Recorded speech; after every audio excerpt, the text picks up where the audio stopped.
فرش التراب يضمني. دو سوال مجھے کرنے ہیں. پہلا یہ کہ جو لوگ دنیا سے چلے جاتے ہیں ہمارے بزرگ، ان کو ثواب پہنچانے کے لیے اگر ہم کسی کو بلاتے ہیں، بچوں کو یا کسی حافظ قرآن کو کہ قرآن پڑھے، تو کیا وہ ثواب انہیں ملتا ہے؟ دوسرا سوال یہ ہے کہ مرنے کے بعد انسان کی زندگی، کیا جو نیک لوگ ہیں وہ قبروں کے اندر ہی ہیں، اور کیا ان کا کوئی عمل دخل دنیا میں رہ جاتا ہے، یا کیا وہ ہمارے لیے کوئی دعا کر سکتے ہیں یا نہیں؟ پلیز ذرا تفصیل سے اس معاملے میں روشنی فرمائیے. اس میں تو کیٹیگوریکل میرا جواب ہے کہ قطعاً نہیں، بلکہ یہ بدعت ہے.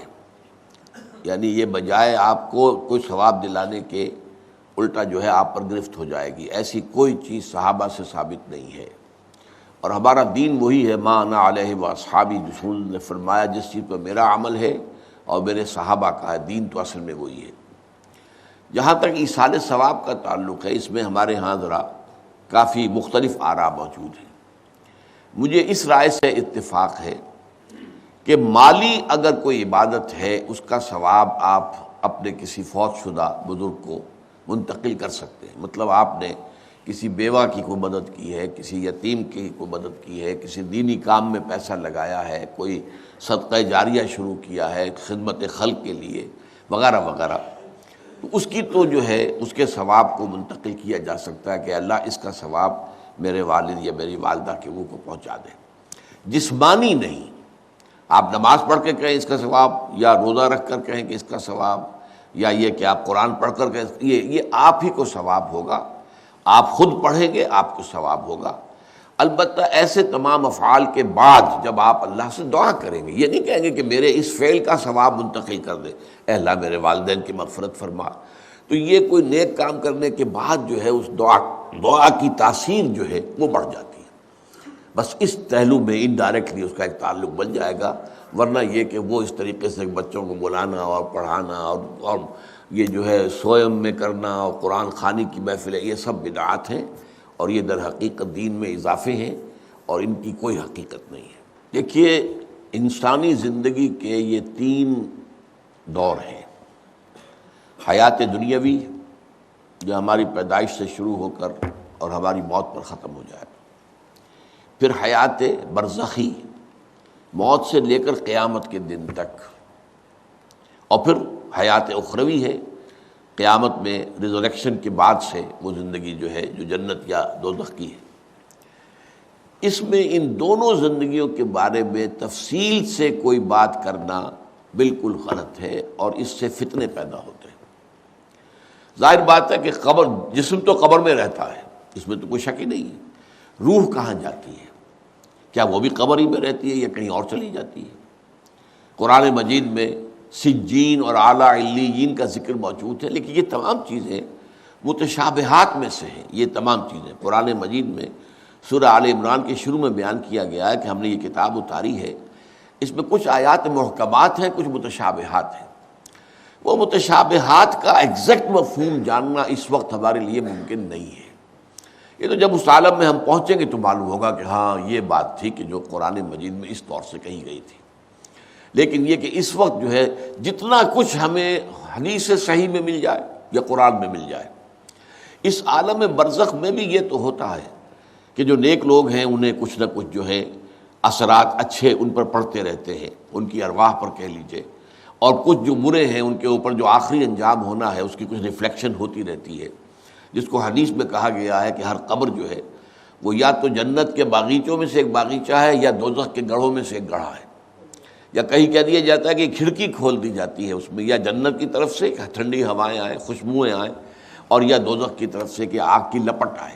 دوزخ میں داخل ہوں گے قیامت کے بعد ہی، اور جنت میں داخل ہوں گے قیامت کے بعد ہی، لیکن اس کے کچھ آثار پڑنے شروع ہو جاتے ہیں. وہ جس کو انگریزی میں آپ کہتے ہیں coming events cast their shadows before, بعد میں آنے والے واقعات جو ہیں ان کے کچھ سائے جو ہیں پہلے سے آنے شروع ہو جاتے ہیں. تو اسی طرح سمجھیے کہ جو کچھ آخرت میں کسی انسان کے ساتھ ہونا ہے اس کا ایک عکس جو ہے وہ عالم برزخ میں شروع ہو جاتا ہے۔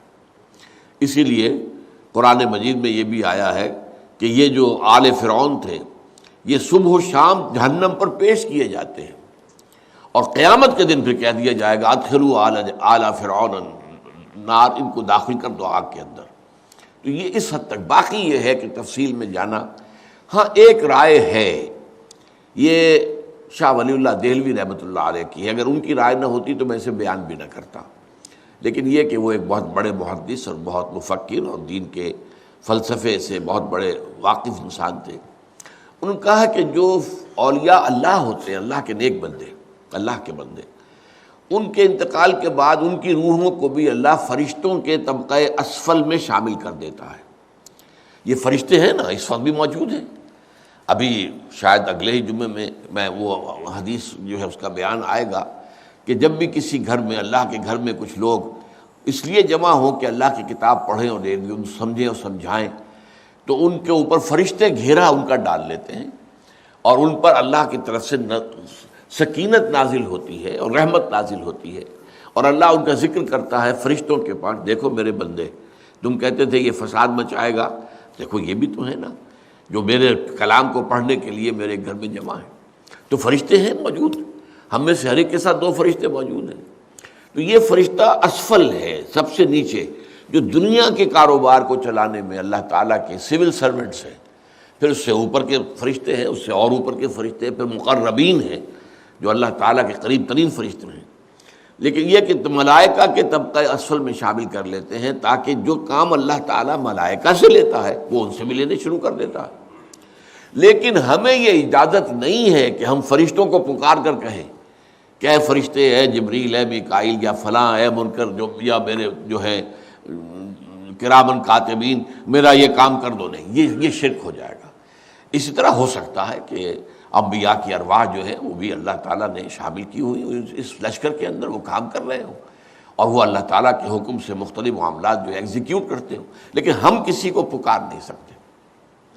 بس یہ اگر آ گیا میدان تو یہ پھر جو ہے شرک شروع ہو جائے گا۔ هي الحلقات تحفظني بآيات من القرآن